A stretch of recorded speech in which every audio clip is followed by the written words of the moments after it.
All right, welcome back, guys. On this episode, we're gonna jump right into it, get straight to it. And this brother right here is a good friend of mine, goes by the name of Jah-son. He's the guy that we were referring to on the last episode, the person we refer to as the Inventor. Now, let me just keep it all the way real. Our styles are completely different. The reason I brought him in on this one is because the essence of his style is what I wanted to sprinkle on this song.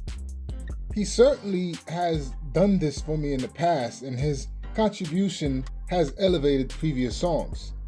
Now, the vocals he laid down tonight, much of it wasn't a fit. I'm not sure how much of it we're actually going to keep, but it was certainly fun getting back in there, recording again.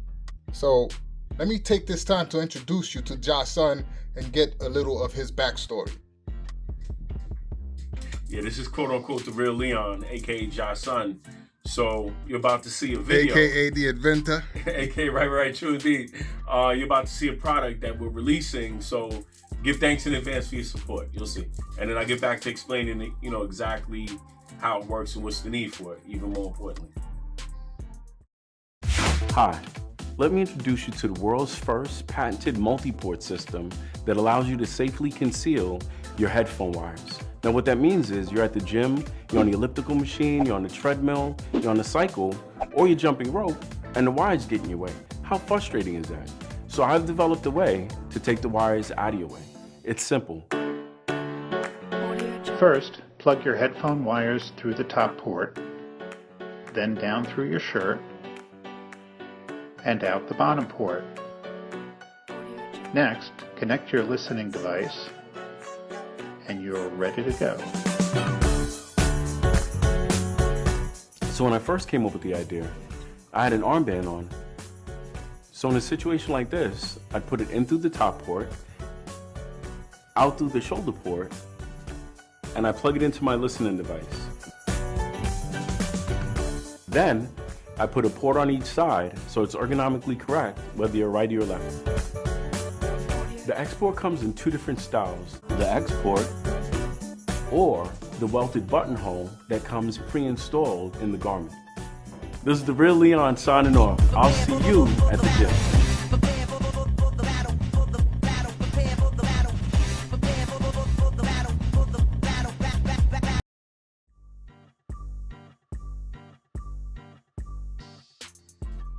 So part of the reason and the need for this is when you're tired and frustrated of the wires getting all caught up. That's what the shirt's about. A lot of people are like, yeah, but what about Bluetooth? What they don't know that Bluetooth, after prolonged use, even water, after a long period of time, will put a hole in something. So imagine this invisible frequency going back and forth. It's a microwave frequency. It's called a pulsating frequency. Going back and forth. You're healthy, you go into the gym, you won't smoke a cigarette or cigar, but you're gonna put something so cancer-causing near your ears. So it's just an awareness campaign. I'm not bashing any devices or any company.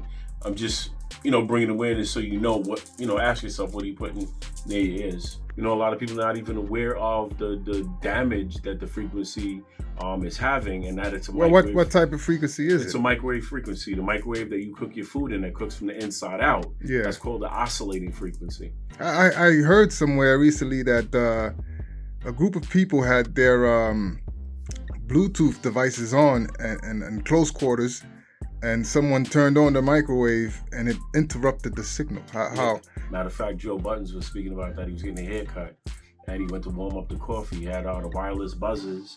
He put on his Bluetooth speakers. As soon as he turned on the microwave, the hair clipper cut off, and his headphones cut off. So, him being the Joe Buttons that he is, he did it again. He didn't want it to be a fluke. Same exact thing happened.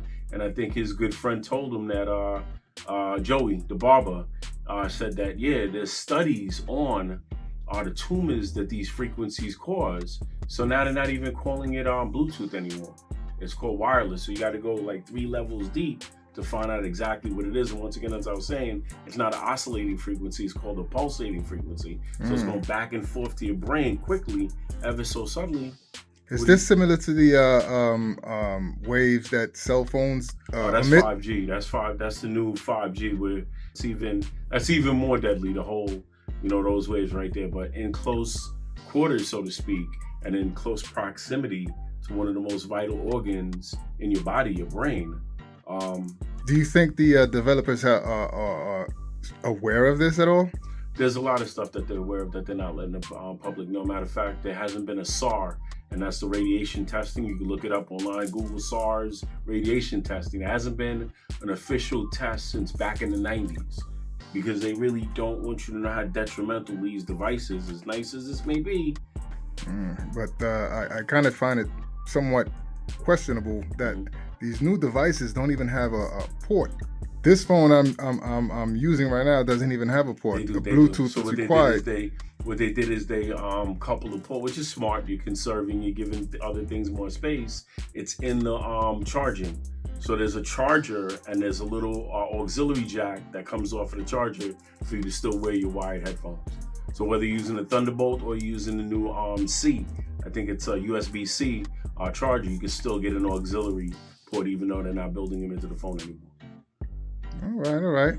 Also, we had mentioned last session that Charles and I spoke in regards to your inventions. We mentioned your trading cards. All right. Like to talk about that real quick? Yeah, absolutely. So we got 4 patents on the t-shirts, and back in the days had an awesome mentor who created a lot of things for MGM, Marvel Comics. Correct, we spoke about that. He did stuff for Mad Magazine. It was pretty dope with the 2 birds, the yin and yang birds.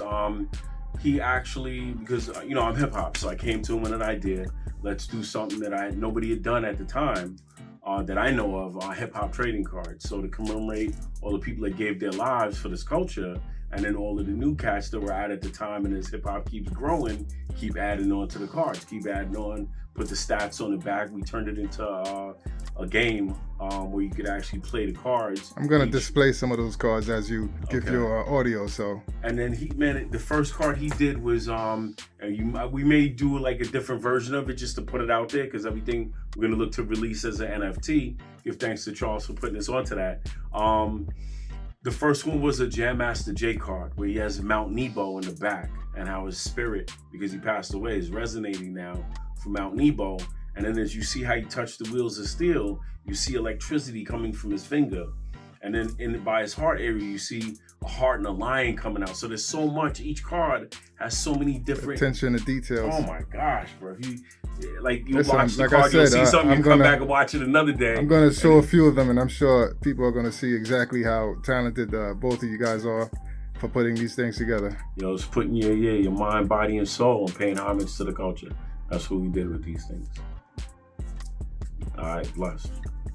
All right, guys, another episode in the books. Thank you for joining me once again. Unfortunately, I'm not going to leave you with one of the inspirational passages that I usually do on this episode. But what I will say in regards to the upcoming song that will be released in a day or two is that whether you are religious or you fall in line with what scientists claim, I want to point out that each are actually one and the same. They both tell you the very same thing. And in a small way, that's what the song I'm releasing touches base on.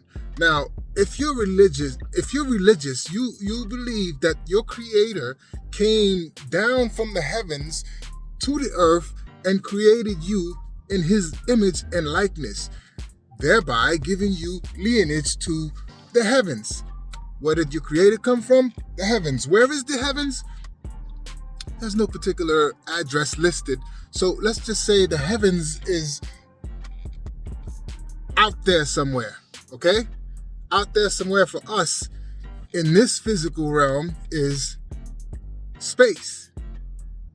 Now, if you are a subscriber in science, scientists tell you that the Earth was seeded by way of cosmic activity, an asteroid striking the Earth and seeding it with the most abundant elements that are found in space.